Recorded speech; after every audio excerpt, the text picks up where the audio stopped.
Hello, America. I'm Mark Levin, and this is a special holiday edition of Levin TV.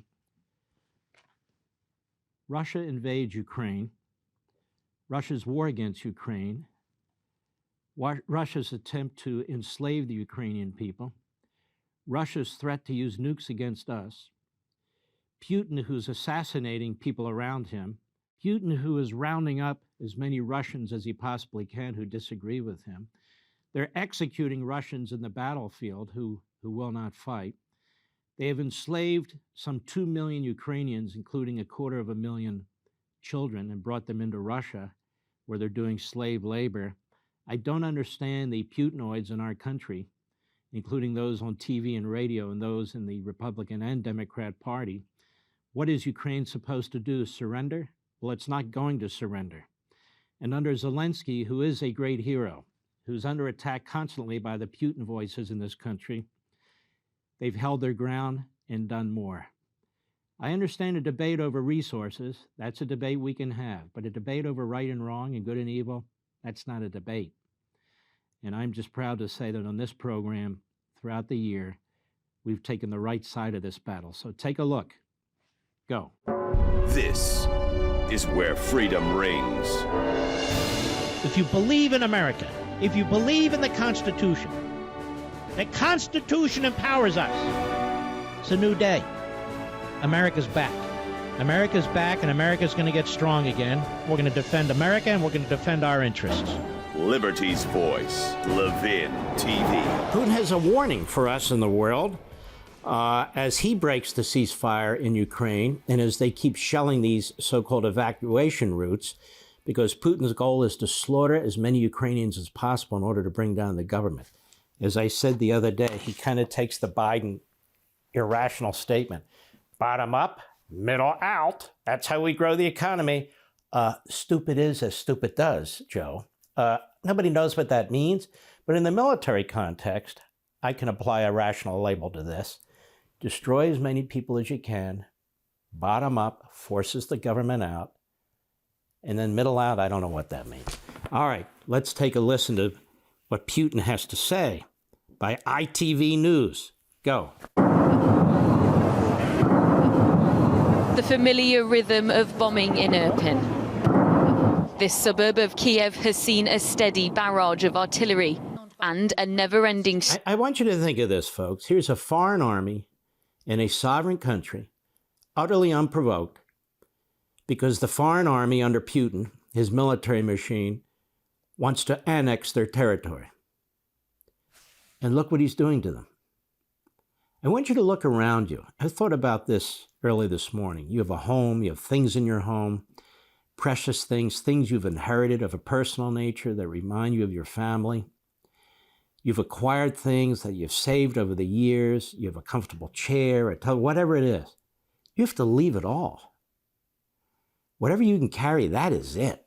And take your kids and grandkids, or if you're by yourself, take yourself and leave. You get a suitcase. That's it. And you were once free. You were once enjoying life. You were enjoying the times. And now look. Does this not look like the 1930s and 40s? Look what they've done. Look what they've done to this train station. They're just blowing everything they can up. It's easy to blow things up. It's hard to build things. The damage that's already been done to this country and its infrastructure is unimaginable. They're taking out cities. And on top of that, we're not getting numbers on the dead. Have you heard a number on the dead yet? I've not heard a number how many people have been killed. You know why? They can't get in there to count them. But it's more than a few hundred, folks. It's probably thousands and thousands at this point. Go. People trying to escape. Its main bridge brought down by Ukrainians trying to prevent Russian forces entering the capital, as people here refuse to surrender the city. The fight, though, is exhausting. The planes were flying and I just covered my ears. Look at this poor lady. I mean, my God. Go ahead. It was so beautiful and now it's destroyed, she says. What are they trying to achieve? To bring us to our knees? Yes. As thousands flee, others prepare to fight. Ukraine's military released this video claiming to have shot down a Russian helicopter 11 days into this war. As their country turns to rubble, they remain defiant. President Putin, though, warns he will not back down. If they continue to do what they are doing, they are calling into question the future of Ukrainian statehood. Excuse me. They do what they're doing. They're trying to protect themselves. That's it. They keep doing what they're doing. In other words, don't surrender and roll over to this fool. Go ahead. And if this happens, it will be entirely on their conscience. Exhausted and trying to escape. Southern routes out of Mariupol, though, are destroyed as ceasefires are not held. Across the world, though, there is continued support. People determined to show they... And let me ask you, this is good. Does Putin care about that? In his own country, he does. His rubber-stamped Duma passed a law. You criticize the government, you will be arrested and imprisoned for 8 years. 8 years. Vladimir Putin is a thug. He's a mass murderer. He's a power-hungry, typical Russian leader. It amazes me that we have people in our own country, some who claim to be conservative Republicans, but then again, the lunatic left as well, who never criticize Putin. Instead, they criticize the United States like the Marxist left. I'm no fan of Joe Biden. He's a dithering buffoon. He's always been a dithering buffoon, even before he lost his mind. He never really had one. And yes, his acts of appeasement, I believe also he's in many ways a Manchurian candidate, have weakened this country greatly. His decisions have weakened this country, whether Afghanistan or Iran, whether that pipeline originally in Europe, and allowing Putin to pull out of a nuclear deal so he can modernize his nukes and all the rest of it, and basically undermining the United States military by not providing them with funds to even cover inflation, have all led to this point. And that is the sanctions now that have been levied against Russia as of this moment, and what it means for the Putin regime, if anything. Go. I'm announcing the first tranche of sanctions. These sanctions are a major step. And we hold further sanctions at readiness to be deployed. The U.S. and its allies coordinated a first round of sanctions against Russia over its troop deployment to breakaway regions of Ukraine. They're hoping the financial pressure that the sanctions create in Russia will discourage Moscow from going any further into eastern Ukraine or using his force to take over the country entirely. The sanctions are expected to have limited impact on Russia's economy, but Western governments say they send a strong signal. The U.S. blacklisted 2 major banks and banned the trade of any new sovereign debt. Let's hold on. We could destroy their economy altogether. I don't understand this either. They're hoping it has an impact. What do you mean you're hoping? I mean, you got 1 foot in the water and 1 foot out the water. I don't get it. And then when Biden speaks out, he says, we're not going to war with Russia. Okay, great. Anything we're doing is defensive, not offensive. But we're doing things that are going to stop. Why are you apologizing? If you're trying to send a message to Putin, it's, don't worry, we're not going to do this. But on the other hand, we are going to do this, and we're hoping this. He's watching this too. Like, what a joke. Go ahead. While some allies said they would sanction individuals connected to the breakaway regions and impose travel bans. Wow, travel bans. Wow, Putin and his oligarchs won't be able to travel where? To Key West, Florida? I mean, I don't really know. Oh, travel bans. Oh! That guy is pouring his army into another sovereign country. You think he's worried about travel bans? Was Mao worried about travel bans? Stalin, Hitler, travel bans? Go ahead. The political message that sends to Moscow is, hey, you are going to be politically isolated from the global economy. All of these actions will also affect the price or the exchange rate of the ruble. But one penalty is sparking concerns for international energy markets. Germany's decision to put the Nord Stream 2 pipeline on hold, an $11 billion project that would bring natural gas directly from Russia to Europe. In dieser Phase ist es jetzt wichtig, neben ersten Sanktionen eine weitere Eskalation und damit eine Katastrophe zu verhindern. Darauf zielen alle unsere diplomatischen Anstrengungen. The U.S. had long called for the pipeline's opening to be halted, and Germany froze the project even though it's the biggest buyer of Russian gas in the world. The European Union also relies on Russia, with about 40% of natural gas supplies coming from there. Cutting off future natural gas imports through the Nord Stream 2 project, that's already pushed natural gas prices up 5 times what they were last winter. That's a big cost. Hey, look, pal, if you want to be taken seriously, see that poster over your left shoulder? You might want to remove it. That's number one. Number two, you could put an American Marxism poster up there. I understand they're available. And then number three, the price of natural gas is going up. Imagine if we had our fossil industry working as it did before Biden became president, full throttle open, and we could produce even more and flood the world market. Imagine what an economic, geopolitical, and military tool that would be. Well, Biden took it away. Last week, he stopped as much drilling on federal land as possible. This guy makes no sense. He's pushed by this ideology, by these radicals, and it doesn't even matter if it involves the American, our national security. This is what they'll do. Why wouldn't we take out Putin? I mean, if Putin's going to threaten us with nuclear weapons, if Putin is trying to destroy NATO, if Putin's in an alliance with Iran, which wants nuclear weapons, if Putin's in an alliance with Xi, which wants economic, military, superior position over the world, well, what's the problem? George Washington ordered snipers, such as they were back then during the Revolutionary War, to take out the leaders of the British military. We took out Yamamoto. He was a target.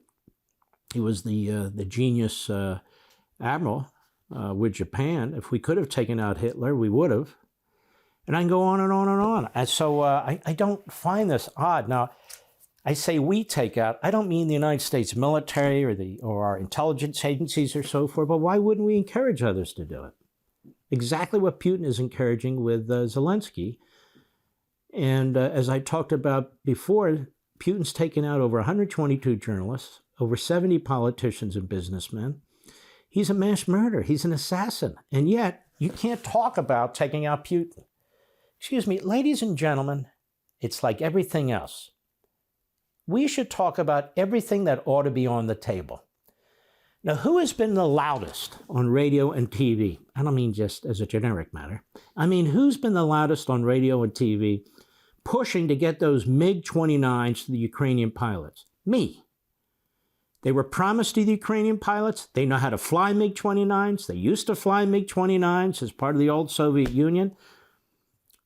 Well, now there's talk, actually, about trying to get them the MiG-29s. What's one of the problems? One of the problems, of course, is the slowness of the Biden administration. But also, as it turns out, some of these countries like Poland, of course, want to be able to defend themselves if they give their MiG-29s to the Ukrainians. And we need to protect ourselves as part of NATO with our F-16s. The problem is, we don't have enough F-16s. Did you hear this, Mr. Producer? Now, all of a sudden, we don't have enough F-16s? Well, shouldn't we immediately be muscling up our defense budget, given the challenges we now face with these fascistic Putin, with the communist Xi, with the Islamo-Nazi regime in Iran and what they're all up to? The axis of evil, the new axis of evil? Yes, we should. Does there seem to be an urgency to increase our defense budget? No, not even by so-called hawks. There ought to be an emergency spending bill. We have an emergency spending bill for the pandemic. Hello, there is no pandemic anymore. Well, you know, we got to keep pouring the money in. They blew, what was it? Tens of billions of dollars. They don't even know where it went. They know criminals got it. There's reports out there we don't read anymore. And they want hundreds of billions more. Wait, but we're not even applying it to the United States military. If we're running out of F-16s, that's not exactly the newest jet in the world. We have a problem. But we have other jets, newer jets. We don't have enough of them that are coming online. Some have already come online. But this is, when you look at the American military, you look at the American industrial might the production of equipment, including jets and tanks and so forth, there's no match. Certainly not yet. You look at the Russian army, a lot of their equipment's relatively old, as it turns out. They have a very small economy. Their economy is smaller than Texas. Their economy is smaller than California. You look at China. China's economy is about 80% the size of ours. They are on the move, and they're not messing around. So that's different there. Now, Carafanu, who was on with me on Fox, he made a brilliant point, a very important point. Not that we haven't noticed it, but he really gave substance to it. And that is, you can't really talk about Russia and China and Iran as individual countries. You can't bifurcate one from the other. They're working together. If one needs oil, another produces it for it. If one needs a financial market because Visa, Amex, and MasterCard pull out, another gives them their financial network and market, and on and on and on. And they are assisting each other. They're assisting each other. So there is an axis going on. I asked the question earlier. I've asked it here before, I've asked it on radio, and I've asked it on Fox. Are the Ukrainians allowed to win? Are they allowed to win? Because the mindset of this administration is they just need enough to hold on. People are getting slaughtered, folks. 10% of the population has gotten up and is trying to leave the country, has left the country. Millions and millions of refugees. These cities are getting pounded, regardless of experts saying the Russians are in trouble. They may well be in trouble. I don't second guess that. What I'm saying, though, is people are losing their lives in the meantime. These cities are being destroyed in the meantime. Whether or not they can put in a replacement government, whether or not they can control the cities afterwards. Real damage is being done. So you give the Ukrainians what they need. Now, what would happen? Let's think this through. If Putin's back is against the wall, would he start shooting nukes? Well, what other options does he have? Declaring victory and getting the hell out. Or declaring victory and cutting some kind of peace. That's the other options he has. The man ultimately is a coward. He's an assassin. He's killed his way to the top, and those are other people's kids who are fighting. And he doesn't care. He doesn't care that he slaughters other people, whether they're Russians, Ukrainians, Syrians, Chechens, doesn't matter to him. He views himself as bigger than life. Ask him. He says he's Stalin, Catherine the Great, and on and on and on. That's the way he thinks. So lives are expendable, except for one, his. If he wanted to use nukes, he can use them already. He doesn't need any provocation from us, so-called provocation. But on the one hand, the idea that you send them MiGs, which our military says are not going to help them, but that would escalate matters and then trigger a nuclear war is so absurd on its face. It's not even, it's irrational. It can't be both, can it? The answer is no. No, he's stuck. And now's the time to hammer the hell out of him with everything the West has, in a way that does not involve the United States directly with soldiers or a no-fly zone. So this can be done. Now, how do I know that? Because Reagan did it in Afghanistan. Did exactly this in Afghanistan. And not just Afghanistan. He pushed back against the Soviets in Angola. He pushed back against the Soviets in Nicaragua. He pushed back against the Soviets all over the world. In the Middle East, we gave our freedom fighters all over the world weaponry. He didn't worry about that. Look at Donald Trump. The Syrians were warned not to use gas on their people, and they did. Trump had warned them not to, but they did. Obama had warned them not to earlier, and they did, and, he went golfing. And, of course, afterwards, Putin invaded Crimea, and nothing happened after that either. He sent blankets and foodstuffs to Ukraine, I think. Okay, so that's how that reacted. What did Trump do? He fired missiles from our ships that hit this Syrian base. Who was controlling and running that Syrian base? The Russians. That act, triggered by Trump as a result of what the Syrians had done, killed up to 300 Russians on that base. Was that escalatory? No. It was a great deterrent. And Russia never challenged Trump. We have to help these people, ladies and gentlemen. This is what we Americans do. Over 80% of you agree with me. Don't listen to the Putin wing of the Republican Party, the Democrat Party, or in the media.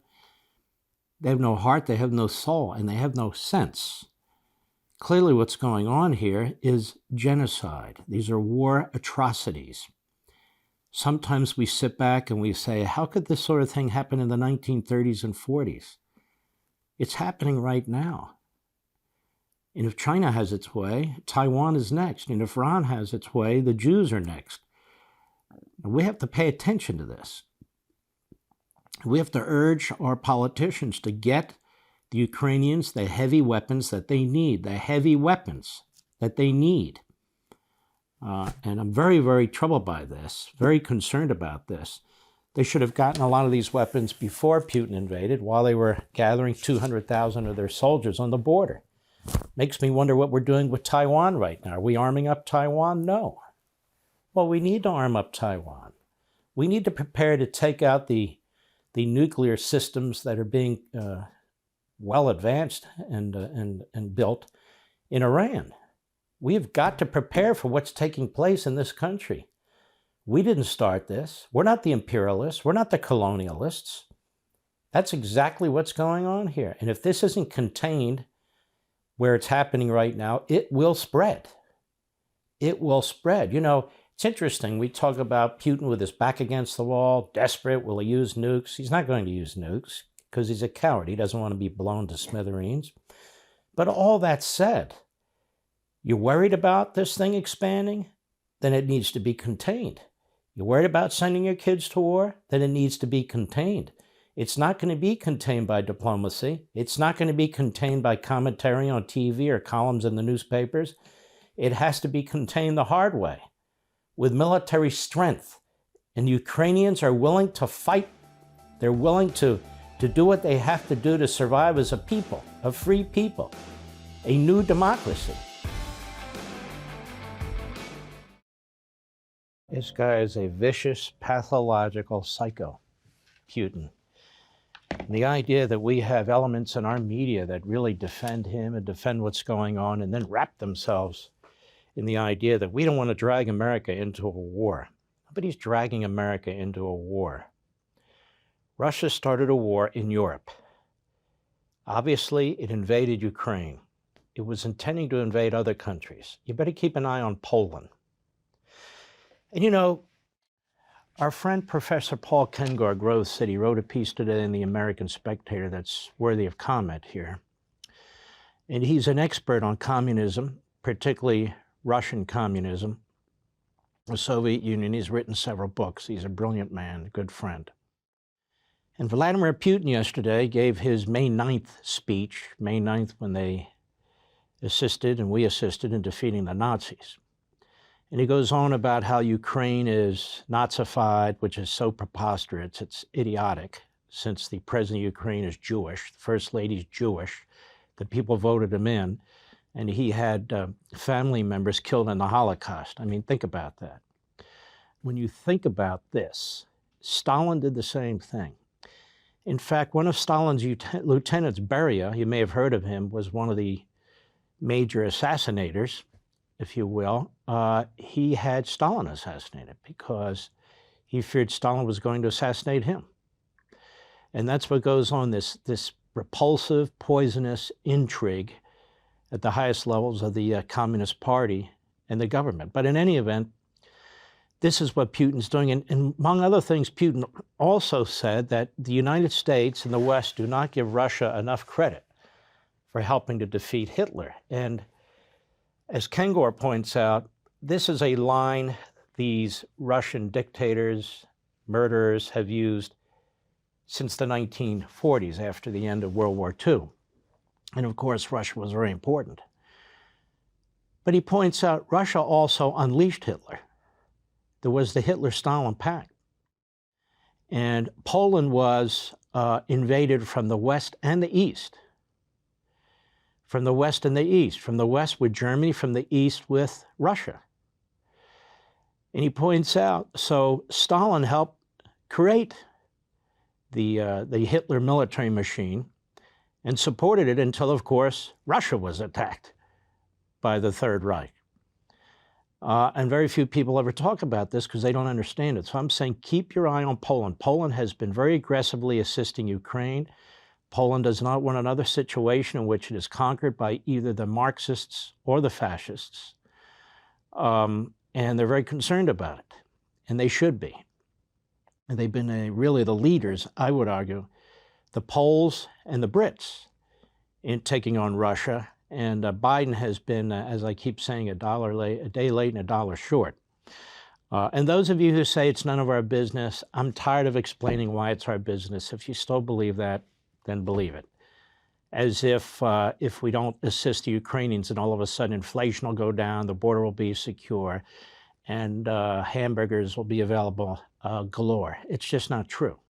I find it interesting that the better the Ukrainians do and the worse the Russians are doing, the more outrageous the claims by the Putinoids in our media and in both political parties.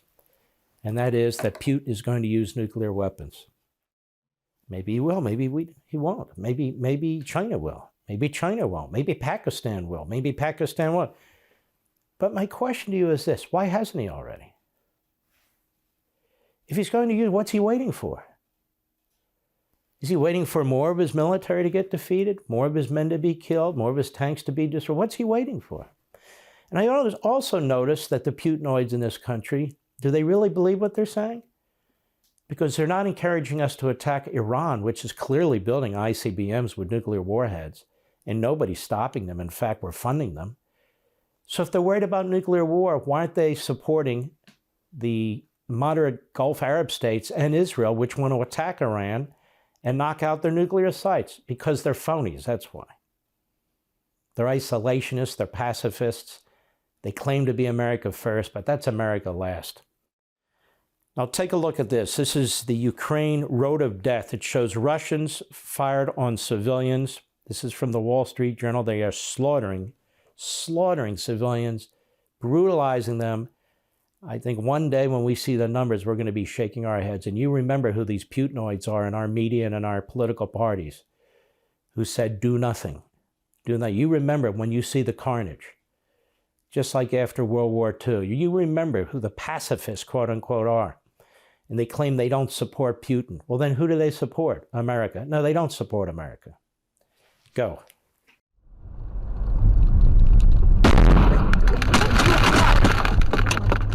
This March 3rd video shows civilian vehicles being fired on while fleeing the occupied Ukrainian village of Motizhin.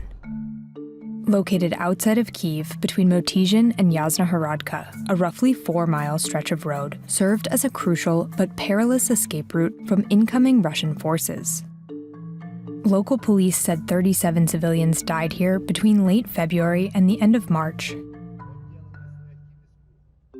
The Wall Street Journal analyzed videos, photos, messages posted to social media, and weapon debris. We interviewed multiple people in the village and reviewed phone calls between residents. We didn't account for all of the deaths, but we found evidence from a few key incidents that give a window into how a 4-mile stretch of road became one of the most blatant examples in the war of Russian soldiers attacking civilians attempting to flee. One man who made it through the road in March, Yuri Supernenko, recalled the horror. Як тільки ми виїхали із села, це була дорога смерті. Від Мотижина до Ясногородки. Це було просто жахіття. There are 3 main routes in and out of Motizhin.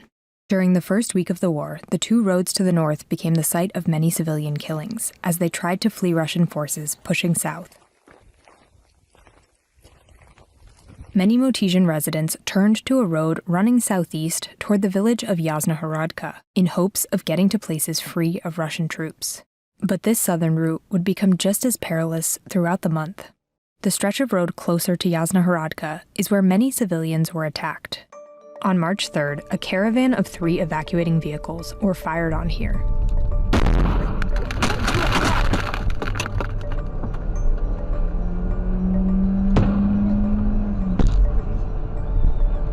Weapons experts say that the 2 projectiles seen in these videos are likely mortar and appear from the left of the frame. indicating that they were likely shot from the northeast side of the road, just east of Motizhin, which a driver in one of these vehicles confirmed. In April, we found debris on the same stretch of road that experts say is from an 82mm or 120mm mortar, because of the shape of the tail fin and the markings seen here.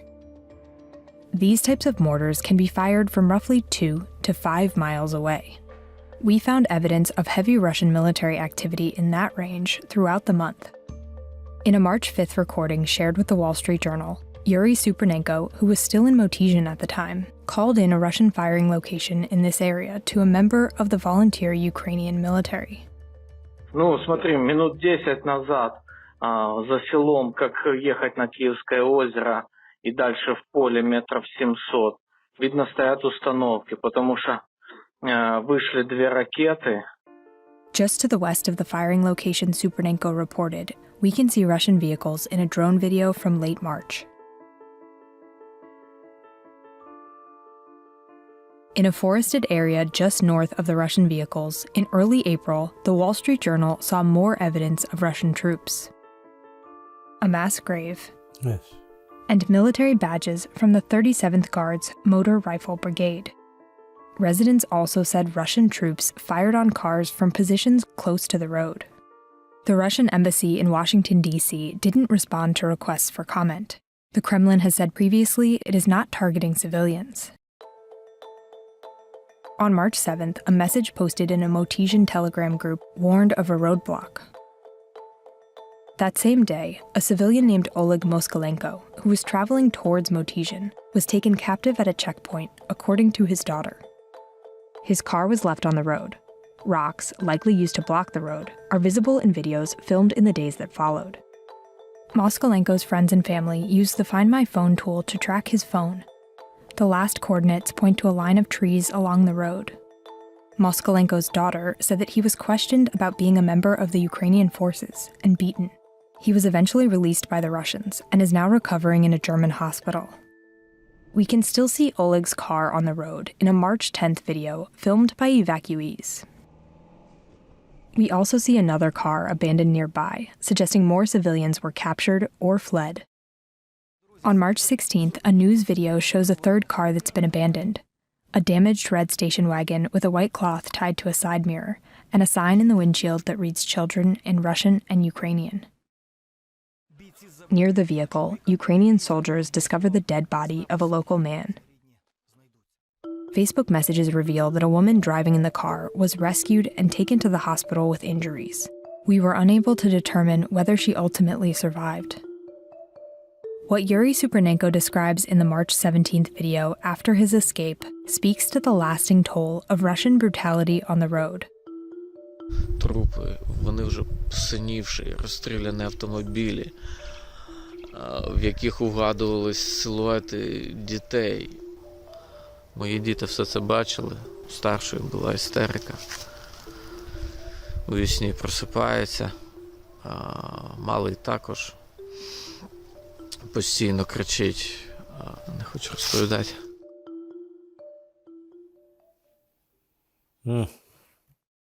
That's just a little piece of what's going on. It's just,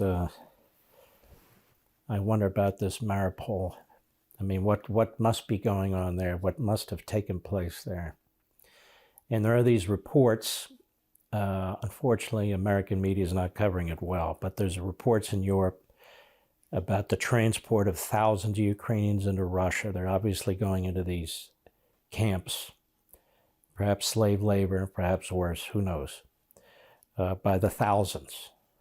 I appear to be in a minority now, not with you, the American people, but in terms of conservative broadcasters on radio and TV. It's an amazing thing. The disdain, the dripping disdain that you hear from people who are otherwise fairly sound-minded and conservative about us supporting the Ukrainians. There was a big article the other day about the massive war crimes that have taken place. The rapes are just unbelievable, and the Russians are known for this. They did it after World War II or during World War II also, but apparently they're raping women and children, both sexes. in these little towns they're taking over. Isn't it amazing how little reporting's been done on this? And they're torturing people, and they're killing people, and they're castrating men. They're doing all kinds of sickening things. And they're being encouraged to do it. Why? To dispirit the population in Ukraine. Ukraine now has a fighting chance when we help arm them, and NATO helps arm them. What is it with these supporters of Russia? Ukraine's not pointing nuclear missiles at us and our cities. Ukraine's not threatening us.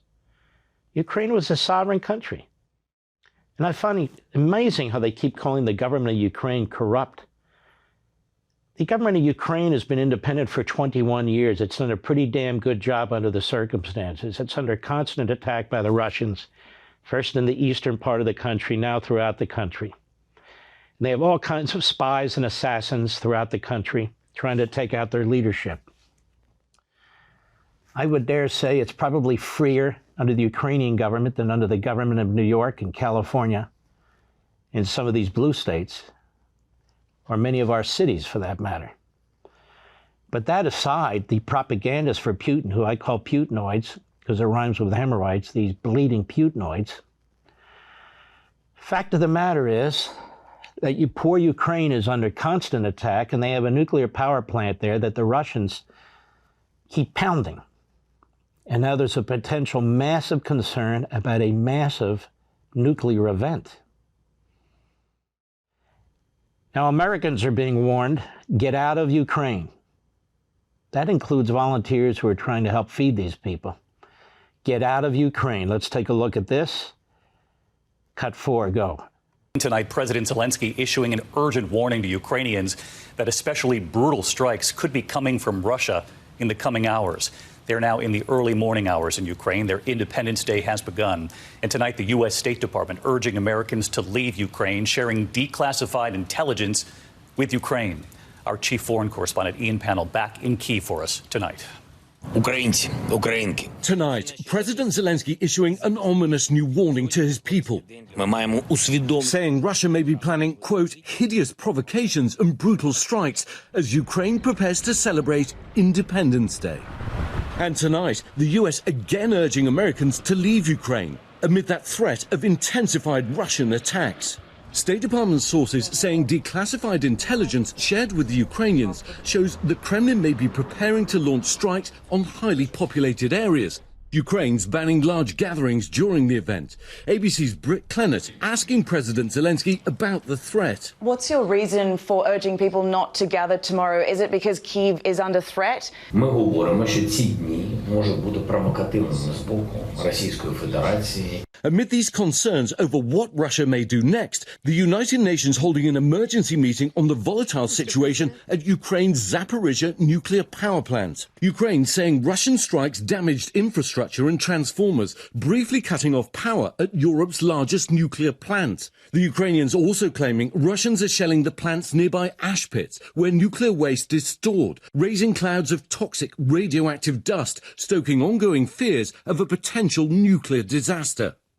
And so let's bring in Ian Pannell tonight reporting from Kyiv. And Ian, I want to get right back to the U.S. State Department again, urging Americans to leave Ukraine, saying it shared a declassified intelligence with Ukraine, suggesting that Russia might in fact be planning these strikes on Independence Day, which of course is in the hours ahead.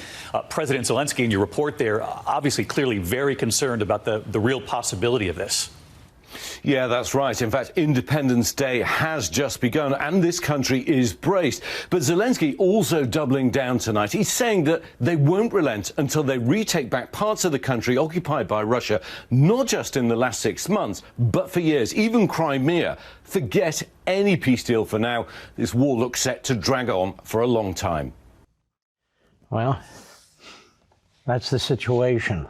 And I will continue to say this fellow Zelenskyy is a remarkable man, a remarkable leader, despite the attacks by the Putin wing of the media, Democrat and Republican parties, trashing the guy.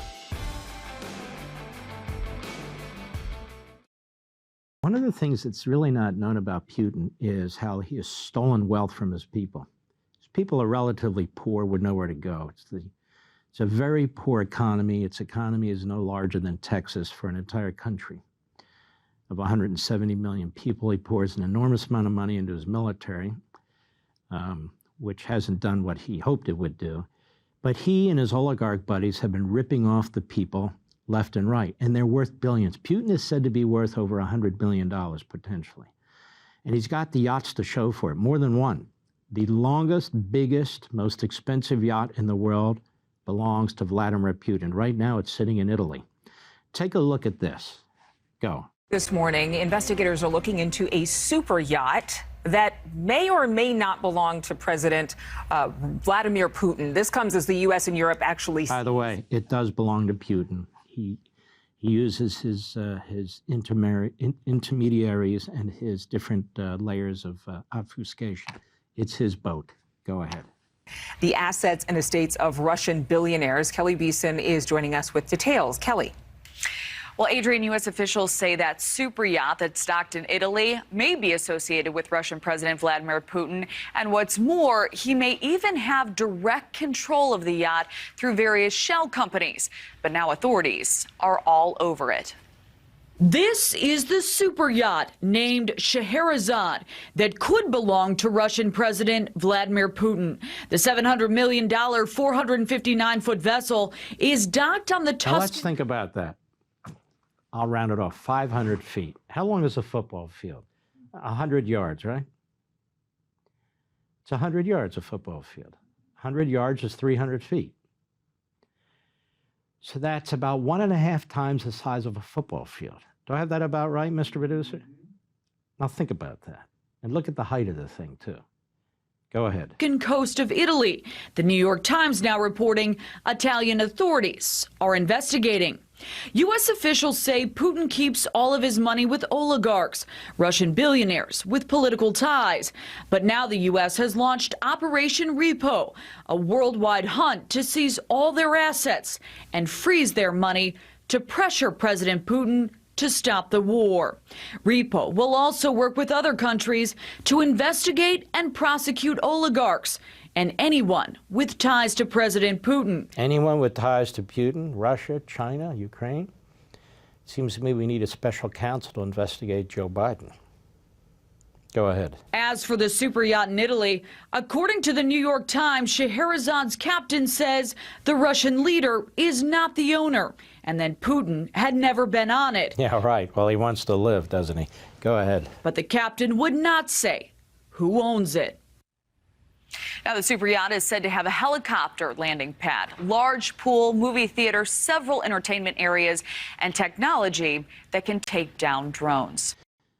Now, if that's your yacht, wouldn't you say, wait, whoa, that's my yacht, right?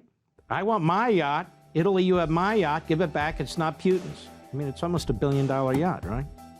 Nobody's done that yet. I wonder why.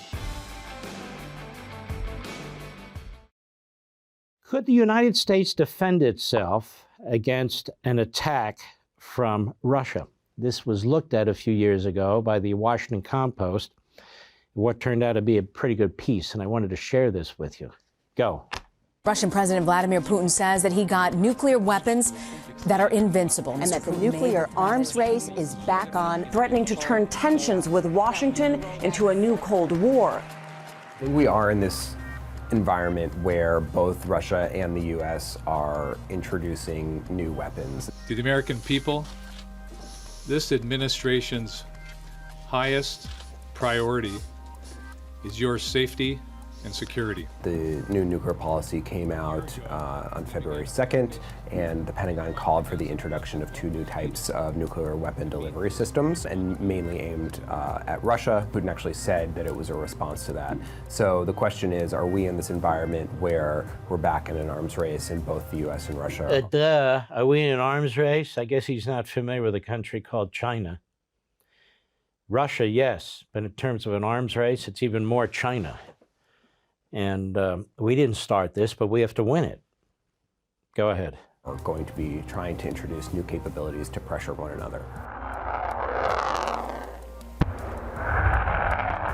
The main thing that Putin said today that's important is that it's a cruise missile. It's not a ballistic missile. And cruise missiles, they hug terrain and they travel very quickly. And so that makes it very hard for defenses to protect against them. The fact that Russia is putting new threatening cruise missiles into their arsenal makes it much harder, of course, for the U.S. to defend against them, because we have very limited defenses against cruise missiles, full stop, whether they're nuclear or not nuclear. And one of the things to keep in mind is that the genesis of U.S. missile defense systems was in the Cold War era. And the initial idea was that the U.S. could build some sort of giant shield that would protect. First of all, there were no missile defense systems until Ronald Reagan pushed the Strategic Defense Initiative, SDI, and he was mocked. They called it Star Wars by the same median Democrats who mock Donald Trump. And thank God that Reagan pressed ahead. Look at Israel. They have their Iron Dome, which is a form of the Patriot missile system. Ukraine wanted the Patriot missile system. We didn't give it to them. We have Patriot missile systems in Europe, and we have Patriot missile systems in our own country that protect 2 cities. I can't tell you which ones, but 2 cities and only 2 cities. When we should have them all over the country, protecting the country. That was Reagan's idea, that we have this whole, basically, defensive system, so that the United States is as close to impenetrable as possible, whether they be nuclear missiles or other missiles. But of course, like so many other things, the politicians following Reagan didn't follow through with it. So there's 2 cities, basically. We do have these systems. They are genius systems. It cost a lot to develop them. The Israelis have their system, and they took our system and they actually refined it. And have shared that technology with us. Go. Would protect against all the Soviet missiles that might hit the U.S. homeland.